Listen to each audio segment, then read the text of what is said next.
Coming up, we meet a Cherokee woman who rode her bike for nearly 1,000 miles along the Trail of Tears. And in Alaska, we learn about new street signs in the Tlingit language. Plus, Vice President Kamala Harris shares Native American voting rights and protecting children. I'm Malia Chavez. Join us for those interviews, plus headlines from the ICT Newscast. This program is made possible by the Corporation for Public Broadcasting, a private corporation funded by the American people. Arizona State University welcomes 3,500 Indigenous students from Arizona and across the nation. It serves one of the largest populations of Indigenous students among U.S. colleges and universities. We created a sense of place for tribal nations to create futures of their own making through community outreach and research, taught by world-class Indigenous faculty where they see a reflection of themselves and their experiences.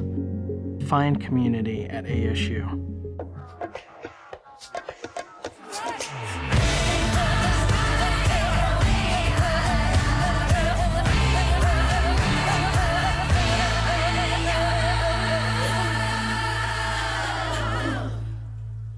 Amirawa Hopa, thank you for joining us. We start today in California, where there is another report of illegally held remains at universities. The California Independent State Auditor has reported that California State University has nearly 700,000 Native American remains and objects. These findings come after a months-long review requested by Assemblymember James Ramos and the state's Joint Committee on Legislative Audit. The auditor surveyed all of CSU's 23 campuses and found that only 6% of these items have been returned. Ramos called this a heartbreaking report for Indian country, adding that the CSU system has done almost nothing to comply with federal and state law. As this investigation continues, the number of items is expected to continue to grow. Moving up the coast to the Pacific Northwest, Indigenous points of view are being considered for the future of many Washington state monuments. The State Historical Society is reevaluating markers it previously placed, saying they, quote, exclusively honor and memorialize the histories of white settlers. In 2020, the organization started the multi-year Dialogue in Place process. It could decide the future of more than 40 monuments the History Society placed in the early 1900s into 1950. However, the process is slow going and has only identified 3 monuments since it started the process 3 years ago. Native leaders like Warren Seiler hope a more complete historic narrative emerges at the sites. What we'd be looking for is another monument or something next to these telling the same story from our perspective. And I think that accomplishes more than just replacing them or removing them. I think part of the history is knowing there's always 2 sides to every event. And those are the headlines for the ICT Newscast. Every year since 1984, Cherokee cyclists have participated in the Remember the Removal bike ride. It follows the route their ancestors were forced to walk in 1838 and 1839. At the time, some 16,000 Cherokees were removed from their homelands in the southeast and forced to march to what is now Oklahoma. Tragically, nearly 4,000 of them died along the way. 10 cyclists from both the Cherokee Nation and the Eastern Band of Cherokee began the memorial ride in Georgia on June 5th. One rider, Faith Springwater, says it helped her connect with her heritage. ICT's Stuart Huntington has this interview. Faith, welcome to our show. Thank you for having me. Tell us a little bit about what this journey meant to you. It just meant a lot getting to learn about my heritage and my culture and just getting to see right where I'm from and where my ancestors came from. I got the opportunity to learn so much about my heritage, and I just don't think if I didn't take this opportunity that was set in front of me that I would have got to learn anything like that or get to be in the exact footsteps of my ancestors. And I just wanted to take this opportunity to go on this journey to get to be a leader to the Cherokee youth underneath me. And you said that you bonded with your teammates. We started in December training, so really we didn't know each other at the time. I think we kind of knew of each other, but as far as like being really close knit and hanging out all the time and stuff, not really. But since we started training in December, when we got to June, for our ride and our journey, we were actually like super close. And truthfully, I think these girls really became my best friends. We were together for a long time, and you definitely experience each other's highs and lows, but we got to lean on each other, and just having those girls next to me made my days that were hard a lot easier.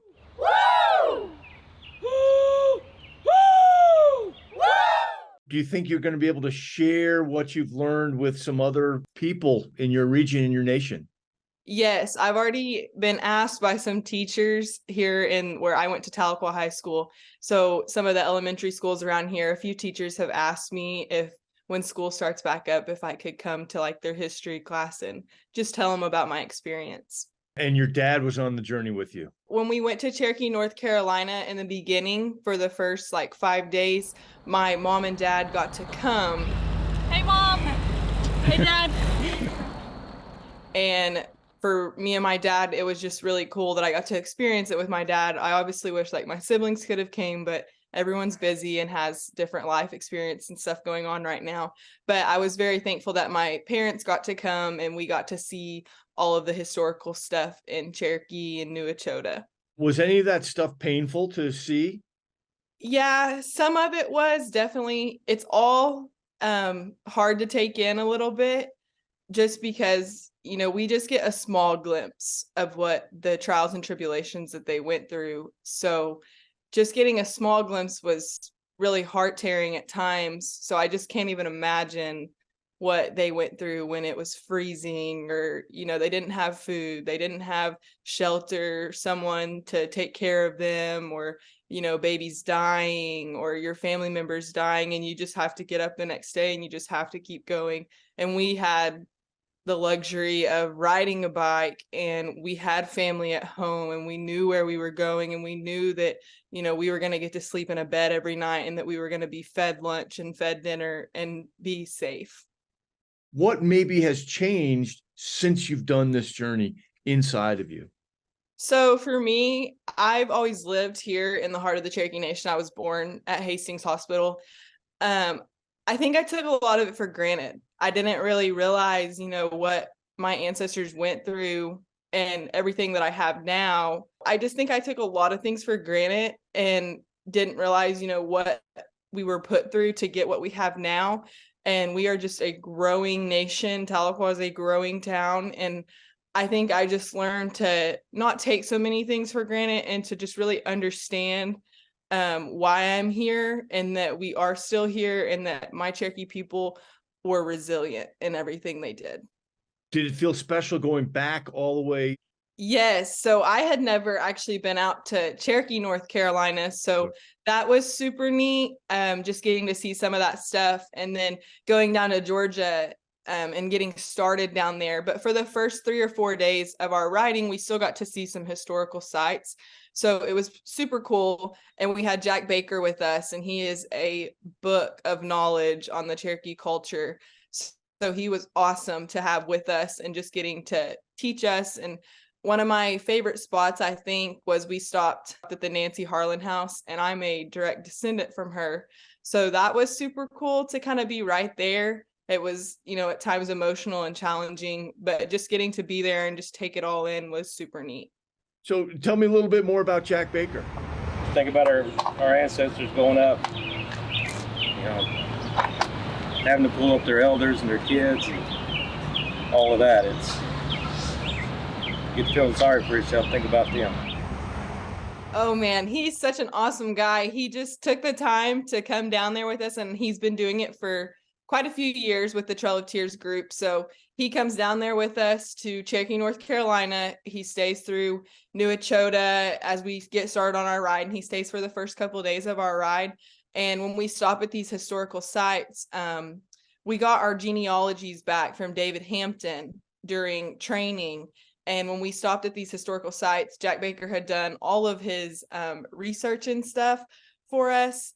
And when we stopped at these historical sites, he could tell us, hey, so-and-so, this was where your family was, or, like I said, the Nancy Harlan house. I am a direct descendant along with 2 of my teammates. So just him knowing that stuff, of course, obviously we didn't know that stuff right off the top of our head or the, back of our hand. He was able to really give us that knowledge of where we're from. And when we were right in those footsteps, he could just tell us all this information. Okay. And then the big question of the day, Faith, are you going to do it again? I think I would do it again. Definitely as support staff, maybe as a mentor in the future years, if that's still available to me. It was an awesome experience, and I would definitely encourage anyone that is available to give it a shot and go for it, and your life will be changed. This is such an opportunity to get a deeper connection with your culture. Like I said, I didn't have a great connection with my culture, and my grandpa was a full-blood, and he has told us very many stories and stuff, but just like to get to be right there in those footsteps or right on that historical site, the house that they lived in, or just, any of those things, I just don't think there is a deeper connection than being there. I just think it's one of the best things that I will have ever done in my life. And even in future years, I can look back on and be proud of myself. Faith, thank you for joining us today. Thank you so much for having me. I do appreciate it. Vice President Kamala Harris's visit to the Gila River Indian community last week marked the first time a sitting president or vice president has ever visited the tribal nation located near Phoenix, Arizona. She used her public remarks to highlight some of the most pressing issues for Indigenous communities. Here is a clip of her 12-minute speech. Together with Native communities, we are also working to protect the freedom to vote. In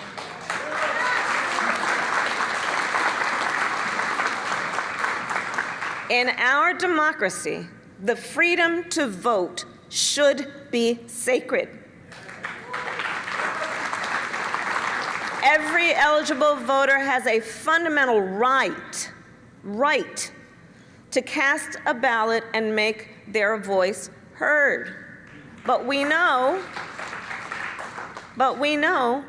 for Native Americans, that right has been hard fought and hard won. Native Americans were not universally granted U.S. citizenship until 1924. Even then, in many states, Jim Crow-style laws and policies denied many Native Americans access to the polls. And today we know that barriers to the ballot box still persist. Soon after taking office as Vice President, I convened a meeting on voting rights with Secretary Deb Haaland and Native American leaders, including Allie Young, a member of the Navajo Nation. Those leaders told us in no uncertain terms that the Native vote is under threat. Polling sites are too often hours away from where Native voters live. Ballots and voter information are too often not available in languages they speak. Postal service is irregular, and the use of tribal IDs has been denied. President Biden and I will continue to call on Congress to pass the Freedom to Vote Act, the John Lewis Voting Rights Advancement Act, and the Native American Voting Rights Act.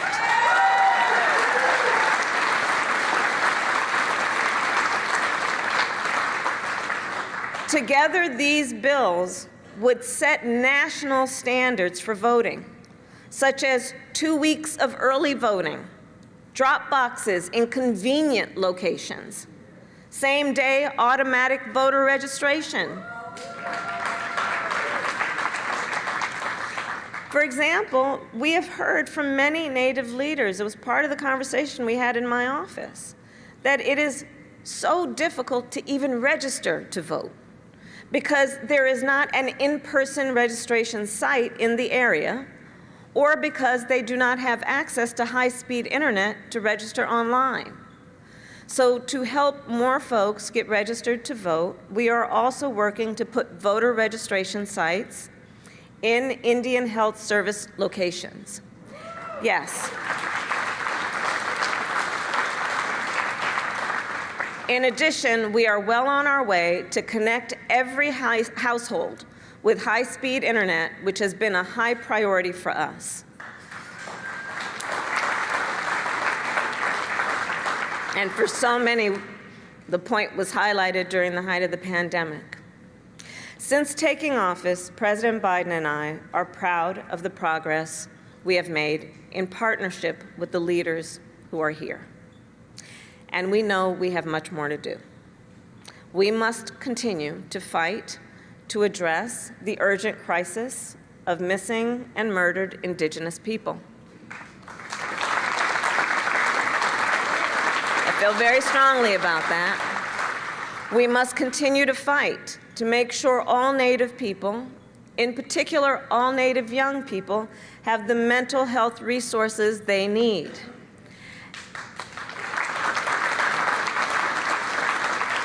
Including uplifting their voices and encouraging them to talk about it, knowing that it is a sign of strength to seek help.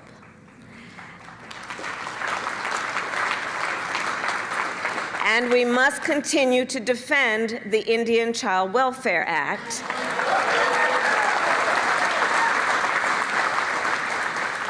So I'll share with you a personal story. So last month, I hosted, at the home governor where you visited, I hosted a dinner for the newest members of Congress, including Congresswoman Mary Patola. She is the first Alaska Native member of Congress.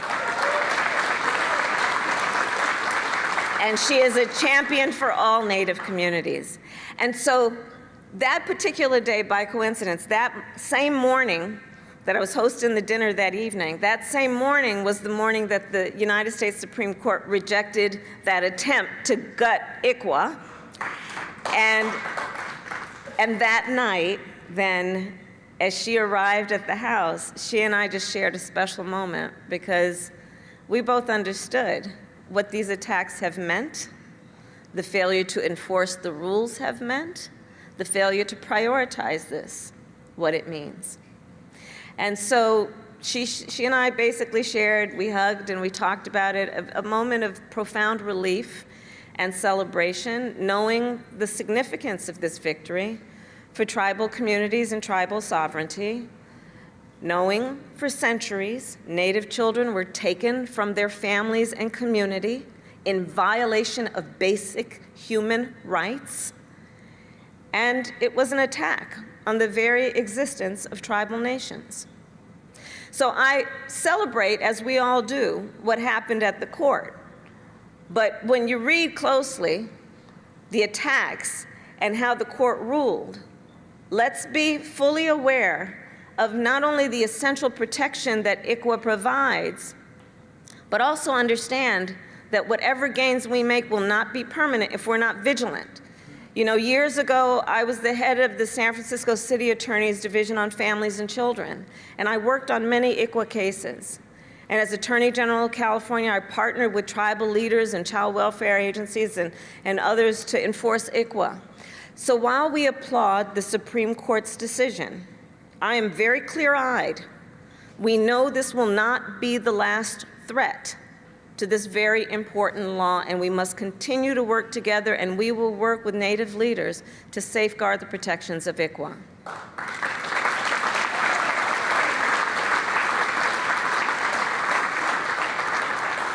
And with that being said, together we will continue to work together in partnership toward a future where all of our children can realize their God-given potential, a better future for this generation and 7 generations to come.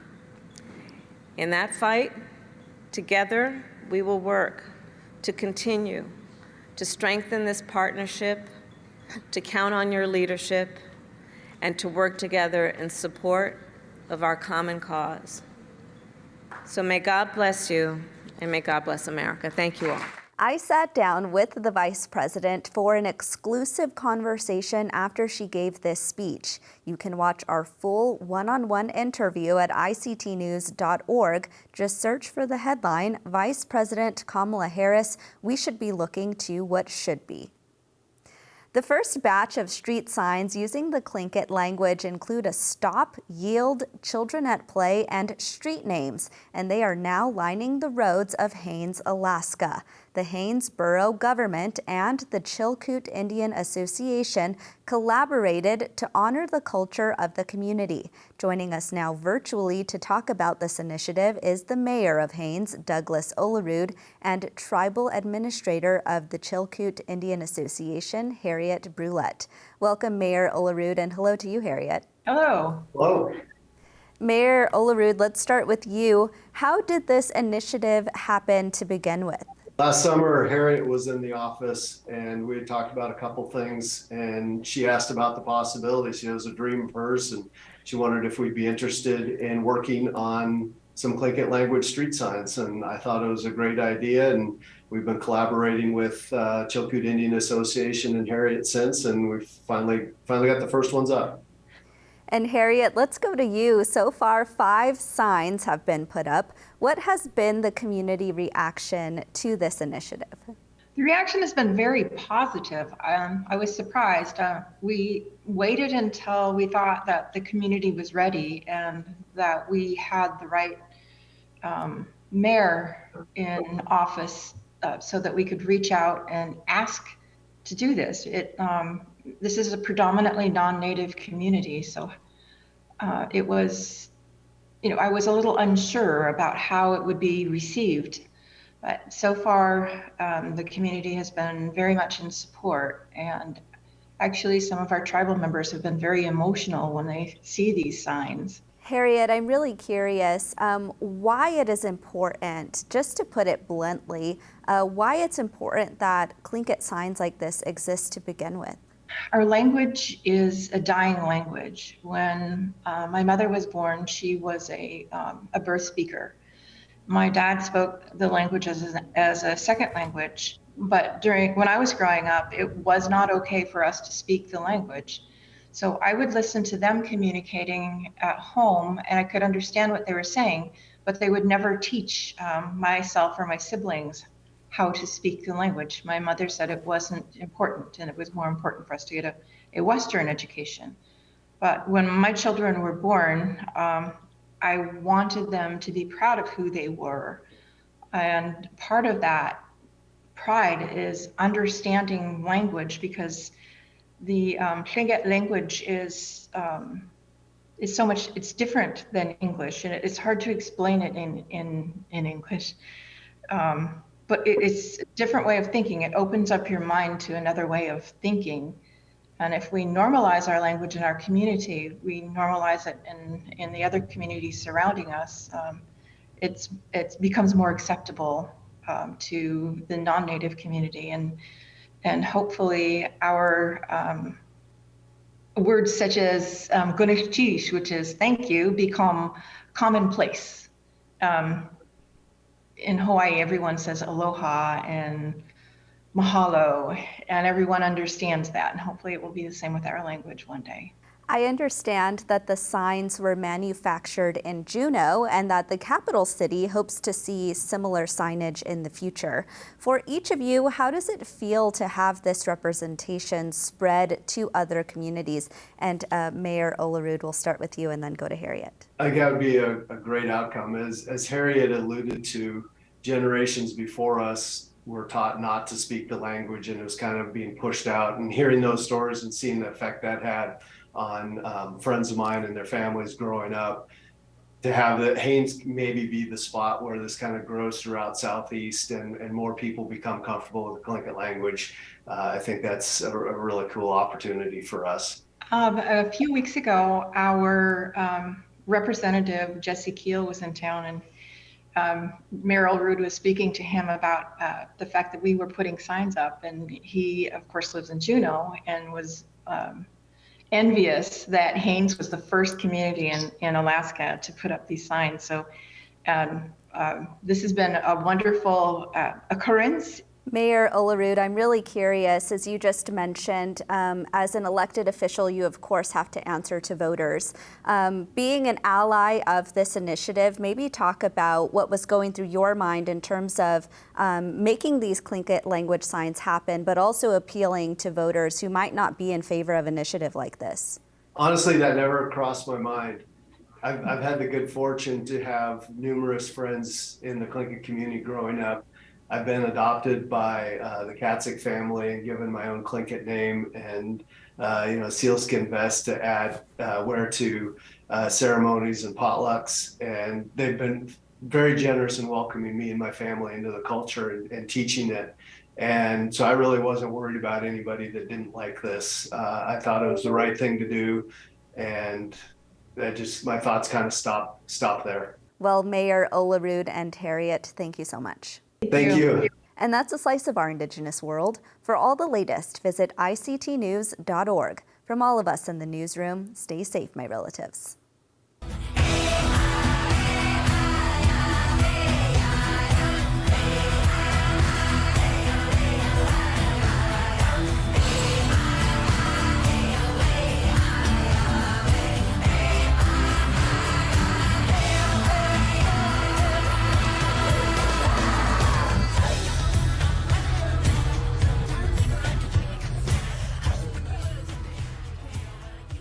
This program is made possible by the Corporation for Public Broadcasting, a private corporation funded by the American people.